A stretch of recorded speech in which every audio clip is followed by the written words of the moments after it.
Good evening and welcome to our little musical soiree this evening. We're really excited that you could show up and experience this night with us. This is our third annual Timberlane Regional High School, Middle School, and all district music faculty and assorted guests concert. We really enjoyed doing this tonight, and thank you, because without you, it's just another rehearsal, and it's not nearly as fun without you. Our first group, the wonderful people that what they played earlier was not their selection. It may seem to be, but it wasn't. This sextet. And I'm just going to turn it over to them. Okay, we're just Please, gonna oh, they're going to tune again. We're going to tune again. All right, good. Now that the temperature's gone down, There we go. gone up. With the blaze.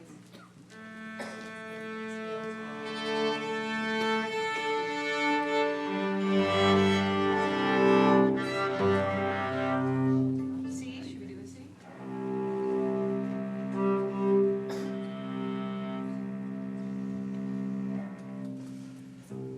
Hi, I'm Louise Pajak, and every year we've done this. We've added one more person to our group. We started with a quartet. Last year we did a quintet. Next year I think we'll have a chamber orchestra. So let's welcome Brooke Monica. And a special hand for Anne Marie, who learned to play the viola for this performance. That's why we had to tune 4 C's. So I'm just going to read to you a little bit about the Brahms Sextet and about Brahms himself. These are not my notes. They're from the Academy of St. Martin in the Fields. Everybody say Neville Mariner conducting. Okay.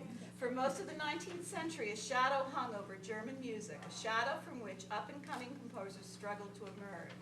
The shadow was that of, who was the most important German composer? Beethoven, thank you. Whose dominance in virtually every genre of music was so complete that no composer could escape comparison to the departed master. In whatever field one wished to work, symphony, sonata, concerto, quartet, Beethoven had set the mark against which all others would be measured. To be willing to undergo such a trial, knowing that one could hardly best Beethoven at his own game, a composer had to be immensely confident. So what did Brahms do? He wrote for a sextet, which was something that Beethoven had never done. So tonight we're going to do this sextet that he wrote in 1860. It's really just a beautiful Viennese waltz. One night he was at a concert where they played the Blue Danube, and Strauss's wife was there, and Brahms wrote on her fan the opening notes of the Blue Danube, and he said, "Sadly, not by Johannes Brahms." So he gave us this little Viennese waltz. Enjoy.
you're from where now?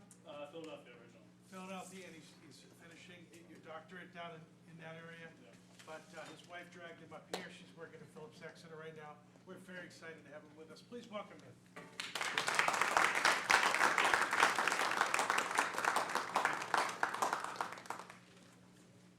So I thought I'd say a little bit about the tuba, since it's kind of unusual.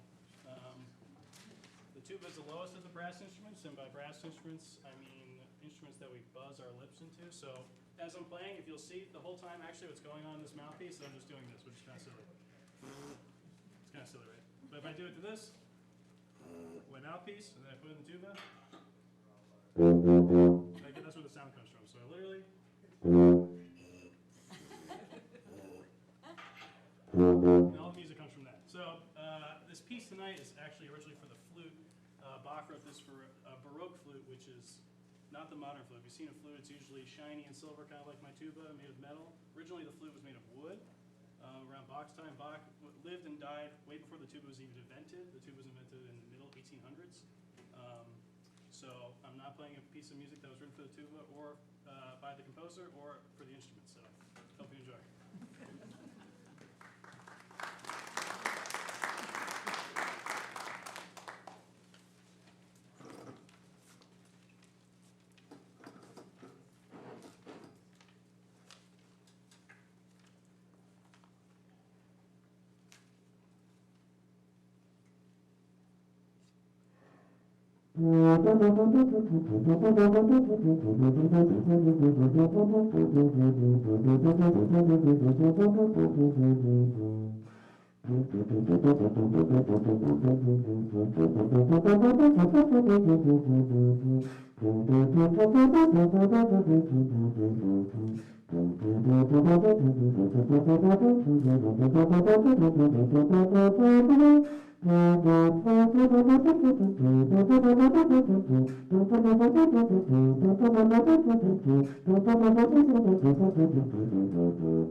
All right, in front of you here is the Dixieland Traditional Jazz Ensemble, and we're gonna do some newer music. We're not gonna do the old stuff you heard so far. We're gonna bring it all the way up to current days, 1931.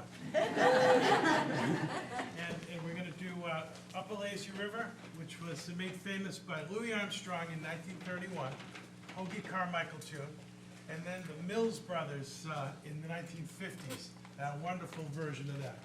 And then we're gonna follow it up with Royal Garden Blues, written by Clarence and Spencer Williams. And it was one of the first pop kind of tunes in this country. And it was made famous by a group called the Original Dixieland Jazz Band. And they actually were the Original Dixieland Jazz Band in 1919. So here's Up a Lazy River, kind of in a Louis Armstrong kind of fashion. All right, let's-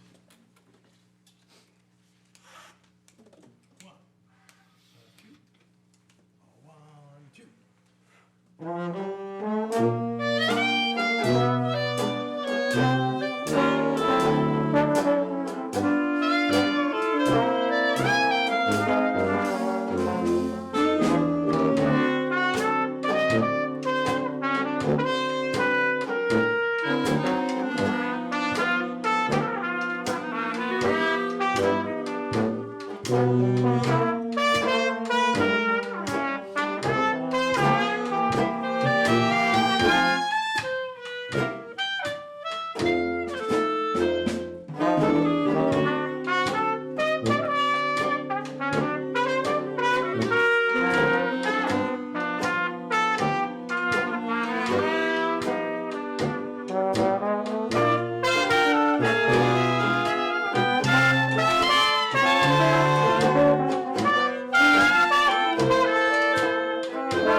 1, 2, 3, 4.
While we're getting set up, I'll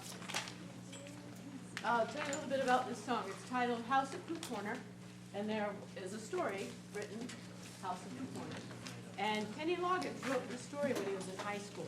He wrote the songs. He was only 17 years old, and he started coming up on his graduation. He realized, oh, well, maybe it wasn't by accident that these words popped into my head. Because when you grow up, we have to say goodbye and we have to move on. And that's a lot about what the true story talks about. He was singing the song, and a band nearby, the Nitty Gritty Band, heard it, and they're like, we would love to record that. He got super excited. He's saying, this is awesome. I'm 17 and I'm going to have a song that's recorded. It's going to go on an album. How cool is that? So he's working with the guys, and then he finds out, they come back and say, oh, we're really sorry, we can't put this on our album. He's like, oh. And they tell him it's because Disney said you can't put it on your album, because Disney owned the rights to the show. The story gets better. So he's, oh, okay, fine. Next day later, he's picking up his girlfriend, they're going on a date, and he's telling her the whole story. She's like, what do you mean they said you can't do the show? You can't have the song. And he's like, well, no, Disney said you can't. And she looks at him and she goes, huh, well, let me talk to my dad. And he did not know that he was dating the current CEO of Disney at the time. So come to find out, he did get to have it on an album, but it ended up on his album. There's a sound engineer who was also an incredible musician himself, and they became a duo. So that's how you got Loggins and Messina, and they themselves ended up doing at least 5 or more years worth of music and many albums that were well known. So it's like you never know who you really know, right?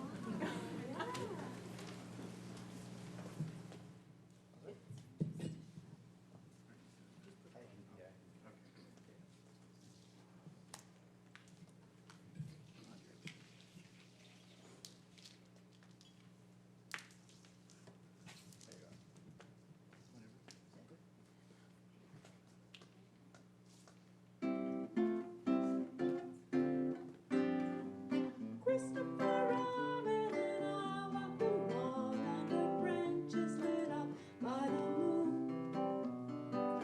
posing our questions to Alan Dior as our days disappeared all too soon. But I wander much further the day that I should, and I can't find my way back to the woods. So help me if you can. I've got to get back to the house at the corner by 1. You'd be surprised, there's so much to be done. Count all the bees in the hive. Count all the bees in the hive. Chase all the clouds from the sky. Chase the clouds away. Back to the days of Christopher Robin and Pooh. Winnie the Pooh doesn't know what to do. Got a honey jar stuck on his nose. He came to me asking help and advice, and from there no one knows where he goes. So I sent him to Hal for help and advice, how to loosen the jar from the nose of a bear. So help me if you can. I've got to get back to the house at the corner by 1. You'd be surprised, there's so much to be done. Count all the bees in the hive. Count all the bees in the hive. Chase all the clouds from the sky. Chase the clouds away. Back to the days of Christopher Robin and Pooh.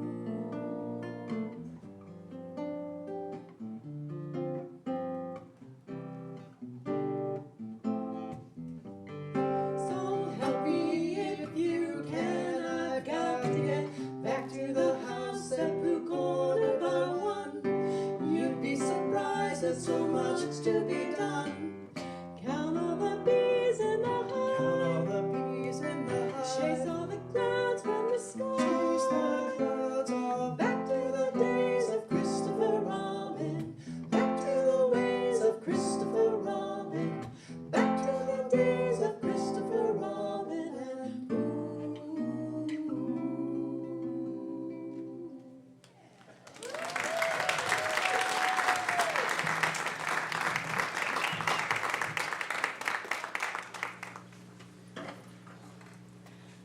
slight change to the program. We're adding Miss Fujiwara to help play the basso continuo, which is a standard way of performing a piece when in the time period when Vivaldi was writing music.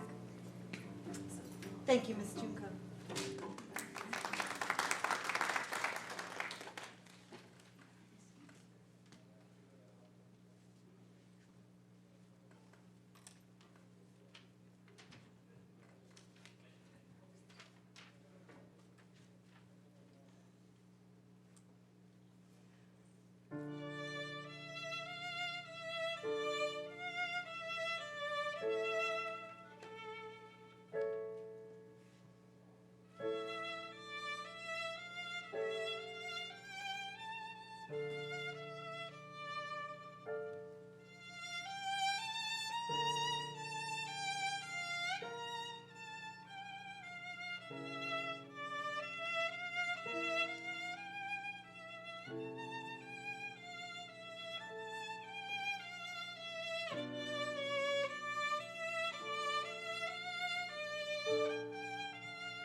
next piece that we're gonna do is titled "The Water is Wide."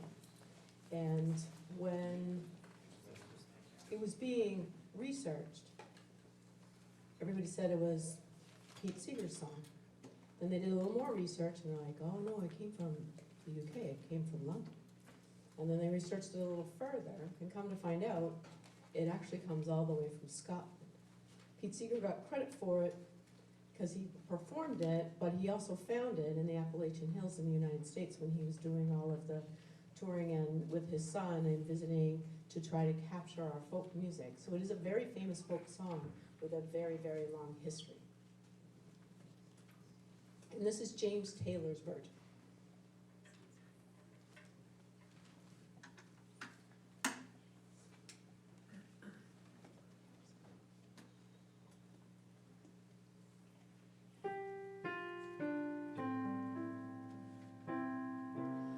The water is wide,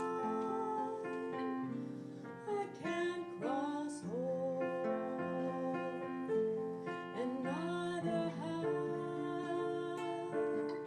I wings to fly. Build me a boat that can carry two, and go shall row, my love and I. There is a ship, and she sails the sea. She's loaded deep, as deep can be, but not so deep as the love I'm in. I know not how I sink or swoon, and love is handsome, and love is fine. The sweetest flower when first it's new, but love grows old and waxes cold and fades away like summer dew.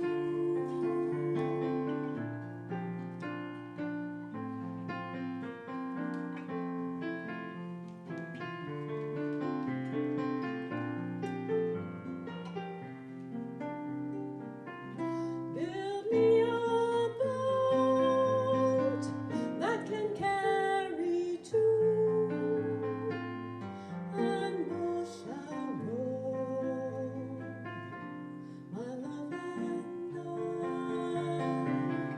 and both shall row, my love and I.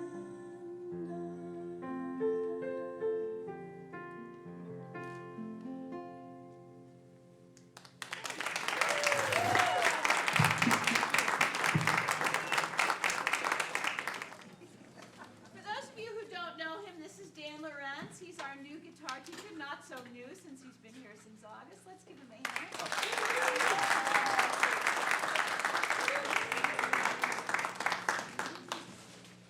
So the selection that I'm playing tonight is a tune by the pianist Thelonious Monk. He was a jazz pianist back in the day, known for his interesting harmony and playing style. Lots of interesting sounds coming out of the piano. In this case, I'm playing guitar, not piano, so I'll try to make some interesting sounds through this ballad he wrote called Ruby, My Dear.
And now for something completely different. So that was a beautiful Beatles tune, obviously Michelle, and this is a ragtime piece by one of the great composers, Shelley Roll Morton. And this was composed in the era, actually pre-era of the Dixieland you heard earlier. This is a precursor. And this is a really nice arrangement by a gentleman at Eastman School of Music called Fred Stern. It's called Black Bottom Stomp.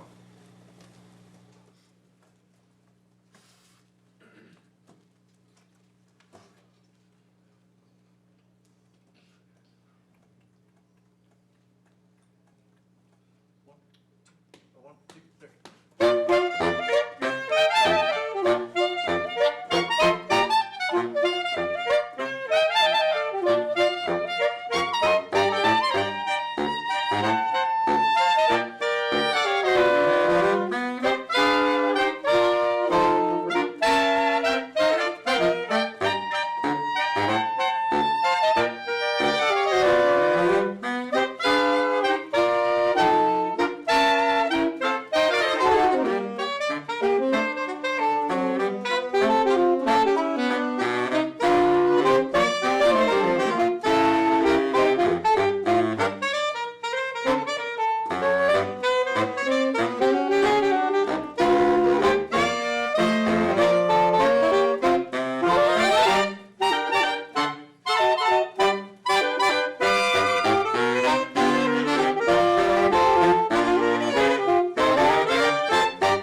of applause.